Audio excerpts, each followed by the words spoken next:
Buenas noches, señor presidente. Desde que el Gobierno reconoció la crisis del coronavirus, en España hemos mantenido, ya usted y yo, 2 conversaciones privadas y he comparecido en público 8 veces para resaltar en todas ellas, en primer lugar, que cuenta con nuestro apoyo como principal partido de la oposición para enfrentarse a esta pandemia, que vamos a apoyar el estado de alarma y los decretos económicos para mitigar las consecuencias de la misma y que tenemos que trabajar juntos para combatir el virus. Pero he de reconocer que su intervención hoy, como las anteriores, me dejan más preocupado. Y le quiero hablar sinceramente, no como adversario, sino como compatriota, como padre de 2 niños pequeños que llevan confinados en casa desde hace 2 semanas, como amigo de 2 fallecidos y de decenas de enfermos por el COVID-19. Nuestro país no está para más mítines, ni para manuales de resistencia ni de autoayuda. Los españoles necesitan soluciones, no promesas, certezas, no soflamas. España está de duelo. Todos estamos de luto. Y esto, señor Sánchez, no va bien. Los ciudadanos están cumpliendo con los enormes sacrificios que se les pide, con las durísimas medidas que hoy aprobará el Congreso. Pero el Gobierno no está respondiendo a la altura de sus esfuerzos. Créanme que me duele decirlo y que lo hago con todo el respeto y la consideración. En las últimas 24 horas han muerto 738 personas por el virus, más del doble de todas las que caben en este hemiciclo, en un solo día. Esto es terrible. En total ya tenemos aquí más víctimas que en China, 3.500 fallecidos, 3.500 vidas truncadas, de familias destrozadas, que ni siquiera han podido acompañarles en sus últimos momentos, que tardan días en poder enterrarles por el colapso de los servicios funerarios, que, por ejemplo, han tenido que habilitar como morgue una pista de hielo en Madrid. Todas esas víctimas merecen la dignidad de la nación y, por eso, propongo que las banderas oficiales ondeen a media asta mientras dure esta pandemia.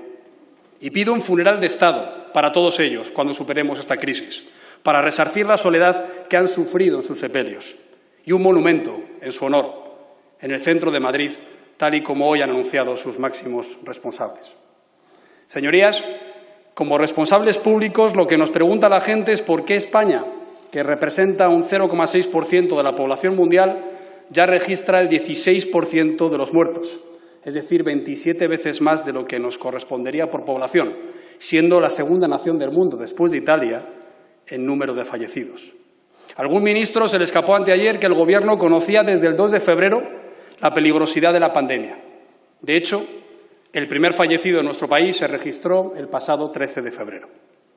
La primera semana de marzo, la Unión Europea recomendó medidas de alejamiento social y la Organización Mundial de la Salud alertó de la epidemia a nivel mundial, que, por cierto, ya había avisado de la gravedad de la misma el 30 de enero anterior.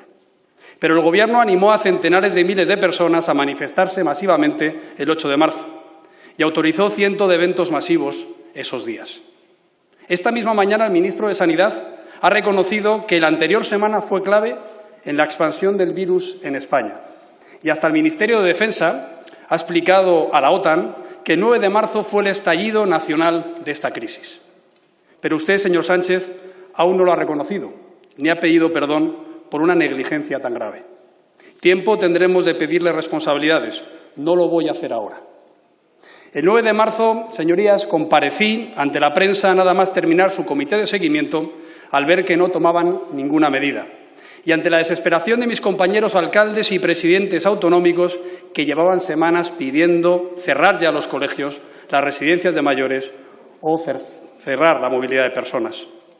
De hecho, 2 semanas antes, en el Pleno del Congreso, en esta Cámara, el 26 de febrero, le pedí suspender la mesa de partidos independentistas y mandar al ministro de Sanidad a coordinar la respuesta al coronavirus en toda España. Ya el 23 de enero habíamos registrado nuestra primera petición de información parlamentaria sobre este tema y desde entonces llevamos 200 iniciativas presentadas que aún no han obtenido respuesta del Gobierno. Pero, señor Sánchez, lo único que me preocupa ahora es qué está haciendo para luchar contra la pandemia y por qué no se ejerce con eficacia el mando único. Usted dijo que estamos en guerra contra el virus, pero en las guerras los gobiernos no mandan a los soldados al frente sin casco, sin chaleco, sin munición. Y en esta guerra nuestros profesionales sanitarios están peleando sin mascarilla, sin equipos de protección y sin respiradores para salvar la vida de los enfermos. España es el primer país del mundo en contagios a sanitarios, un 14% del total, que suponen ya 5.400 casos. Solo en las últimas 24 horas se han infectado otros 1.500 profesionales. Como nieto, hijo y hermano de 6 médicos y primo, sobrino y cuñado de 3 enfermeras, conozco de cerca la vocación y el sacrificio de unas profesiones en las que se está dispuesto a arriesgar la vida con tal de salvar la de los demás. Lo que no se puede hacer es dejarles abandonados a su suerte.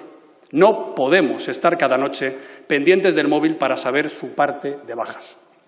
Señores del Gobierno, les pido que no ofendan a los que están en el frente de esta batalla anunciando que hoy, 10 días después de reconocer por fin la alerta sanitaria, han comprado material que llegará entre abril y junio a los hospitales, según la rueda de prensa que hoy han dado. ¿Cuántas muertes y contagios habrá hasta entonces? Más de medio millón de sanitarios merecen aplausos a las 8 de la noche, pero necesitan protección eficaz a las 8 de la mañana. No sé qué más tenemos que hacer y decir para que garanticen la llegada del material de protección e intervención de inmediato. Y también test masivos para analizar a la población y así poder prevenir más víctimas e ir abriendo la economía productiva conforme se vayan aislando los focos de contagio, como en Corea y en Japón.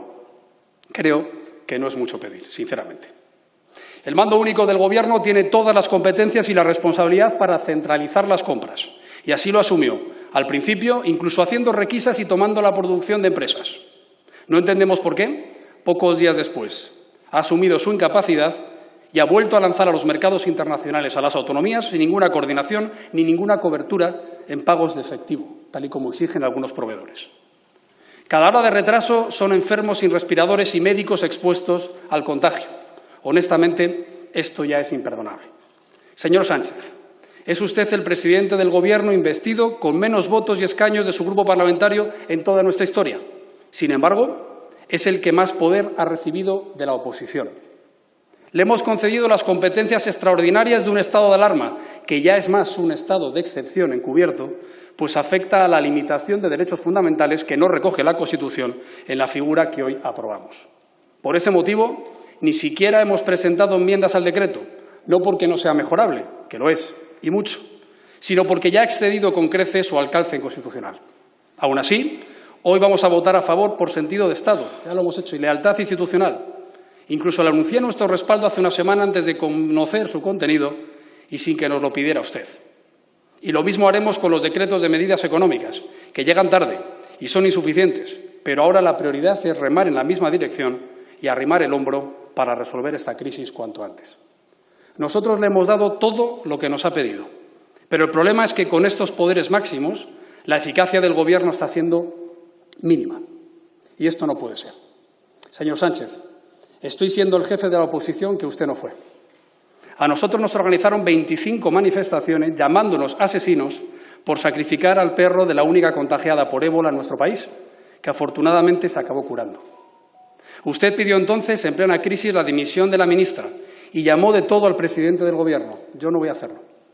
Pero afortunadamente para usted y para España, nosotros no somos así. Nosotros no vamos a pegarnos pegatinas contra ustedes en la solapa. Nosotros no vamos a amenazar ni a escrachear sus hogares, como me pasó en 2012 con una bebé recién nacida en casa. Ni vamos a cercar la sede de su partido, ni a tirarles pintura roja al grito del pásalo. Pero lo que sí tenemos que hacer, porque es nuestra responsabilidad, es pedirle cuentas de lo que está haciendo o no haciendo. Y las debe dar no en un mitin televisado en prime time de fin de semana, con preguntas enlatadas. Debe rendir cuentas todas las semanas en la sede de la soberanía nacional, en las Cortes Generales. En los regímenes bananeros se estira la propaganda pública en televisión para culto del líder. Pero en las democracias parlamentarias los mensajes a la nación se dirigen desde los congresos, como este en el que estamos, que ha permanecido abierto incluso cuando lo intentaban ocupar por la fuerza. Por eso le hemos planteado una comisión de seguimiento parlamentario, no una comisión de sanidad que ya existe hace muchos años. No desvirtúe la dimensión de esta crisis. Y lo hacemos para apoyarle con nuestros votos, como hoy, sí, pero también para ayudarle con nuestra experiencia. Aquí se sienta una ministra de Sanidad que resolvió la crisis del SARS. En el Senado está un secretario de Estado que gestionó la del ébola. Y en el Europarlamento está una ministra que administró la de la hepatitis. Lo mismo le digo de nuestros presidentes autonómicos, de Diputación y alcaldes. Cuente con ellos. Lo que le piden es por el bien de todos. Tienen experiencia y saben lo que necesitan sus vecinos. También creo que los de otros partidos y los del suyo. Y, por favor, señores del Gobierno, sean ustedes leales también. No mientan sobre la gestión sanitaria que hemos hecho estos años. Solo en Madrid se han construido 12 hospitales y 100 centros de salud nuevos, y menos mal, para esta crisis. Y en toda España se incrementó un 14% el gasto público sanitario en nuestro último Gobierno, en concreto 3.768 millones de euros, que más nos gustaría ahora recibirlos en las autonomías. Si nos piden unidad, no la rompan ustedes. Tampoco la atención social. Su vicepresidente rompió la cuarentena para soltar un mitin contra la derecha y el sector privado y anunciar que tomaba el mando de las residencias de mayores, pero no le hemos vuelto a oír decir nada. Y hablando del señor Iglesias, no aprovechen el estado de alarma para resarcir a sus socios. Aún no ha explicado por qué se incorpora hoy en la comisión del CNI usando un decreto económico tan sensible para los parados y personas vulnerables. Y ya de paso, explíquenos por qué el Ministerio de Justicia ha dictado una orden para autorizar indultos en este periodo de excepción y qué tiene que ver eso con el coronavirus. Pero, sobre todo, creo que es inadmisible que miembros de su Gobierno promuevan caceroladas contra el jefe del Estado y lo hagan desde la sala de prensa de la Moncloa. Le pido que en la réplica aproveche para desautorizarles y para defender al rey de España. Sería muy irresponsable instrumentalizar este drama para avanzar en su agenda republicana y antisistema y su cruzada contra la propiedad privada, la separación de poderes y el libre mercado. Por eso tampoco entendemos por qué lanzan en este momento una pugna entre lo público y lo privado, porque cuando precisamente ahora se está viendo la gran solidaridad de empresas con administraciones y de trabajadores por cuenta ajena con funcionarios, es precisamente por la colaboración y la simbiosis de los dos sectores y la máxima coordinación sanitaria entre ambos ámbitos, que también usan los miembros de su Gobierno infectados, a los que les deseo sinceramente una pronta recuperación. Ahora es un momento de unidad en toda la sociedad española. No es tiempo de plantear agendas divisivas ni marcos ideológicos sectarios. Si fue un error atrasar las medidas contra el virus por razones ideológicas, peor aún sería aplicarlas para intentar salir de sus nefastas consecuencias. Porque, señor Sánchez, la crisis económica ya ha llegado y es muy profunda. Nosotros apoyamos las medidas que proponen y solo les pedimos a cambio que las pongan en marcha ya. Las pymes y autónomos no solo necesitan crédito, necesitan liquidez inmediata para no tener que cerrar. No les basta con los 20.000 millones de euros aprobados ayer, sino con los 200.000 prometidos. No piden avales para pagar los impuestos, lo que quieren es que se les aplacen los impuestos, se exima el pago de cotizaciones sociales y se supriman las cuotas de este mes. Los empleadores no pueden gestionar más papeleo desde sus casas, piden agilidad en la tramitación de los expedientes a favor de sus trabajadores por ERTEs. Las comunidades autónomas, los ayuntamientos no quieren más promesas, sino que se les devuelvan los 2.500 y los 700 millones respectivamente de euros que les debe el Gobierno desde hace meses para su gasto sanitario y social. Y, sobre todo, hay que pensar ya en la reconstrucción de nuestra economía productiva, aumentando su competitividad y flexibilidad. Hay que bajar ya impuestos, costes laborales y reducir la burocracia. Señor Sánchez, la salida de esta crisis nos exigirá una agenda reformista muy intensa, para que los millones de parados que hay en España y los que queden ahora sin empleo puedan encontrar trabajo pronto. A su Gobierno esta crisis le ha pillado sin los deberes hechos para mejorar la economía y por eso los efectos en nuestro país serán más graves.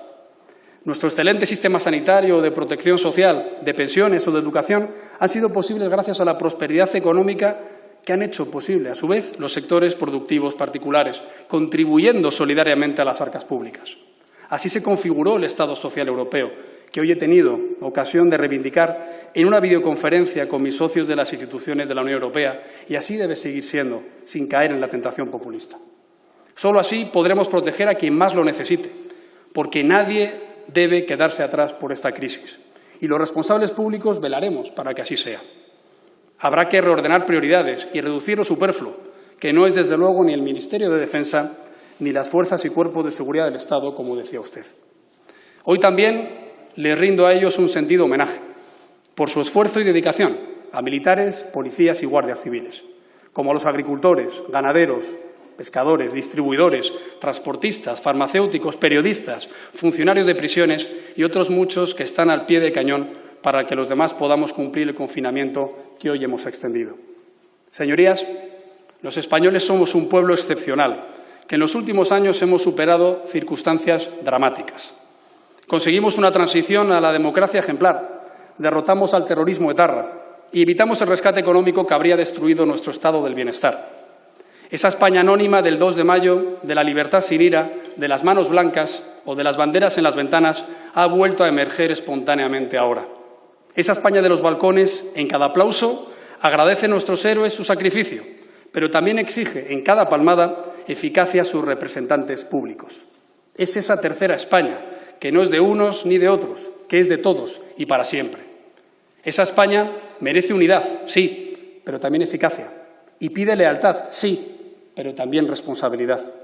Se lo debemos a miles de familias que están llorando a sus fallecidos, a los 50.000 infectados que luchan por curarse, a los miles de trabajadores que se arriesgan para que el resto estemos en casa, y a esos millones de familias que están aisladas y solo piden que se resuelva esta crisis cuanto antes.